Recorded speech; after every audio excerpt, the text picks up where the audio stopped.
The DOJ, Department of Justice, has now finally officially opened an investigation into the Tulsa Massacre.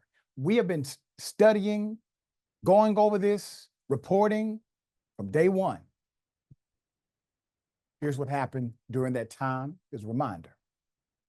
The residents of Greenwood try to defend their neighborhood, but they don't have a chance. The National Guard sprays the residents with machine gun fire, and it gets worse. You have something new up in the air, and its airplanes start flying over Greenwood. There is evidence, and I believe this firmly, that at least on one of the airplanes, a co-pilot is dropping sticks of dynamite down on Greenwood. The airplane was up, just raining down the bullets, and I could see them, and I heard them, and I was so frightened. Greenwood is left a smoldering ruin. 9,000 people left homeless. The dead uncounted. Estimates range from 75 to 300. Eldoris lived until 2010. Her granddaughter, Joy McConaughey, keeps her story alive. Court case after court case, judicial denial after judicial denial.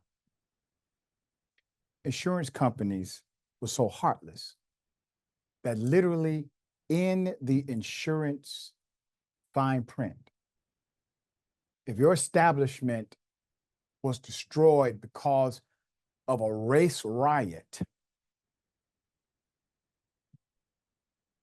there's no insurance coverage for you. They got nothing. It was a community that said, we will build our own homes. We will educate our doctors. We will provide the agriculture necessary for the community. It was a self-sustaining ecosystem. It's a very beautiful thing. It wasn't the only one. Don't let anyone trick you to say there was only one. There were many. A whole lot of them you'll never hear about. Here's your update. Put it up full mass. More than 3 years after President Biden first vowed to repair Greenwood, attorneys for the 2 last known living survivors, which means they have stake, they have claim here. These individuals, last 2 known living survivors, announced that the Department of Justice has opened a federal review into the Tulsa Race Massacre. For years, the Justice for Greenwood legal team has been calling for the first ever federal DOJ investigation into the city-sanctioned racial domestic terror attack, which resulted in white mobs killing upwards of 300 Black men, women, children from May 31st through June 1st, 1921. I want you to understand a clear distinction between what these individuals did and what they will say a common criminal would do, okay? The common criminal typically, as they will categorize it, has context for criminality, meaning they've been exposed to significant crime.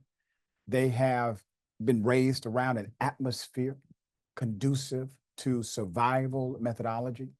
They have been indoctrinated and desensitized to particular acts of violence because this violence has been visited upon them or they have seen it through their experiences, exposures, and environments.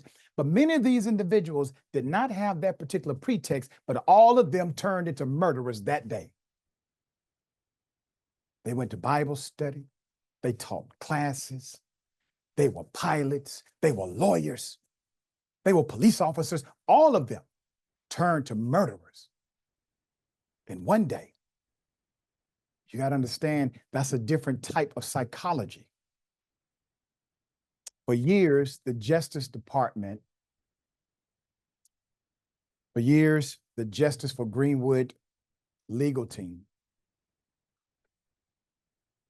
they've been calling for the first ever DOJ investigation, right? So previously, the Tulsa County District Court and the Oklahoma Supreme Court, we reported on this, they denied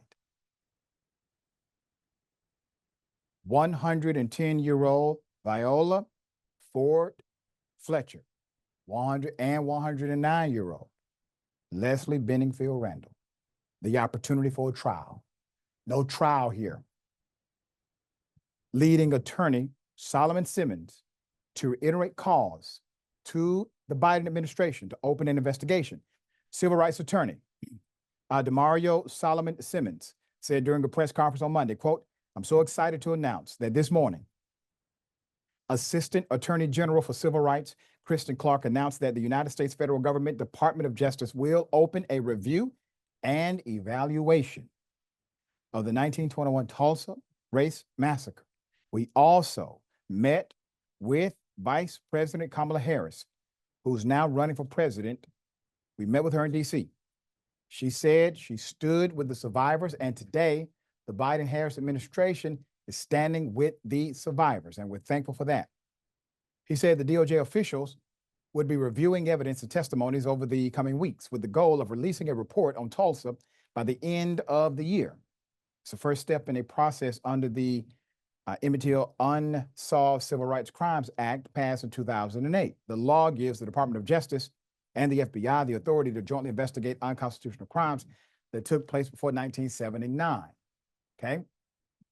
Doesn't extend statute of limitation specifically. It does provide a damning narrative if investigated properly. The federal government does have the right to always create a reparations package. Never believe that America is against reparations. They love reparations. They give reparations to a whole lot of people. A whole lot of groups have received reparations. They're just typically against reparations when it comes to Black people. So they are able, if they see that this injustice was done by way of governmental officials, which we know it was, that the government has to make it right. And that there is civil penalty, especially in the world of PR, for the private companies who decided to acknowledge and agree with what happened to that Black community by not restoring them as they should have. Yasmin still is really bittersweet because all of their court cases have been denied, and the federal government basically refused to step in until they had zero judicial remedy left. Yeah, this sort of harkens back to the previous story when I was saying, these types of things take a very, very long time to see reckonings within society because they require a change of heart amongst the same people who were previously perpetuating and defending the previous status quo. Those are the people who can do something about certain injustices. And even though everyone can see that there was an injustice committed, which is an understatement, by the way, it doesn't matter until the people in power get there. This incident happened over 100 years ago. The people who were there are dead, except for 2 people. There was little hope that anything would happen after the last survivor died, because why would a community remedy a situation that happened 100 years ago? We know what they say. It's the same thing that they say all the time. Well, I didn't do it. I wasn't there. Why should I fix anything? I didn't break it. Why is it my responsibility? But the answer, justice has to be served. And until it is served, there is no healing. An entire community has to live with the knowledge of what happened there and with the knowledge that their leaders didn't do anything about it. And not just the leaders who lived back then, but the leaders today are still saying we don't want to do anything about it. But certain people were able to live very fulfilling lives after the massacre. Others were not. The victims who should have been protected, they were in that latter group. They had their lives disrupted in an unimaginable way. They saw their upward mobility stunted, and they saw their descendants' mobility stunted. And I just want to remind people, usually whenever you hear the word massacre, there was a big massacre, right? Sometimes it's like maybe 20 people were killed in this so-called massacre.